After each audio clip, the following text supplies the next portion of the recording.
Hi, this is Neily on Nutrition. I want to talk today about a couple of things. I want to talk about whole grains and I want to talk about additives. Yesterday we talked about additives and preservatives, but we talked about them in regard to non-nutrients. Today I want to talk about additives in regard to nutrients, and specifically in regard to grains. Okay, what is a whole grain? Well, a whole grain includes three parts, and the three parts of a whole grain include the endosperm and the germ and the bran. When we refine a grain, when you just have like white flour, we're taking away the germ and the bran, leaving just the endosperm. We're also taking away a lot of the good nutritional value. The problem, though, is that when we're stripping away those particular parts of the grain, we're taking away nutrients that we need to add back in. And because of deficiencies, and this goes way back to identified in the 1930s, and then the early 1940s, it started to be required by law. And there are 3 B vitamins and then and iron. So the B vitamins at that time, thiamine, riboflavin, and niacin, and then iron as well, the mineral iron.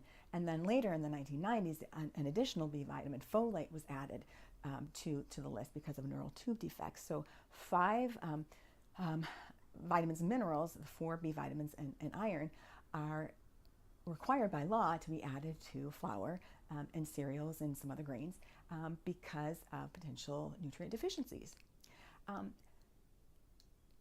But when you're having the whole grain, you're getting all of those, and you're also getting some other nutrients such as zinc and B6 and magnesium, as well as fiber.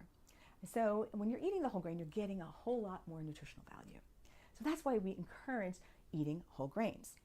Now people ask me, it's like, well, what's the difference between like whole wheat and whole grain? Well, think of it this way.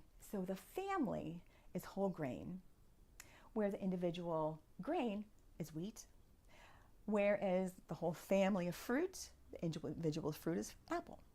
So under the family of whole grains, we have a lot of different ones.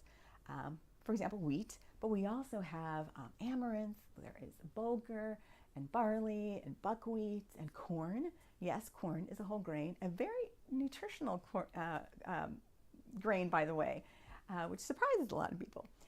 Popcorn, including popcorn, and then we have millet and oats, quinoa, that's that funny Quinoa. People pronounce quinoa, but it's quinoa, Quinoa, which technically actually is a seed, but it's in the grain family. And then we also have rice, and white rice is always refined. And of course brown rice, though, which is very popular, you probably know that. But there are also some other rices. Is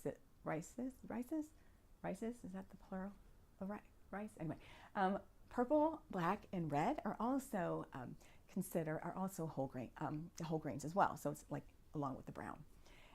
And then we also have wild rice. You probably have heard of wild rice, and technically that also is a seed, but also we put it in the grain family. And then we have teff and triticale are some of the other ones, and then of course wheat, and there are some more as well, but that's just a little laundry list of some of them. If you want to learn more, a great place to go is the wholegrainscouncil.org, so check that out.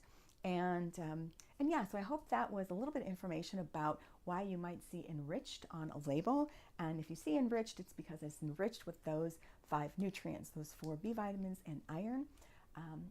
But why eat enriched products when you can get all of the nutrition and more when you're eating whole grains? So there you have it. Thanks for watching Neily on Nutrition, and we will see you in the next video tomorrow. Thanks for watching.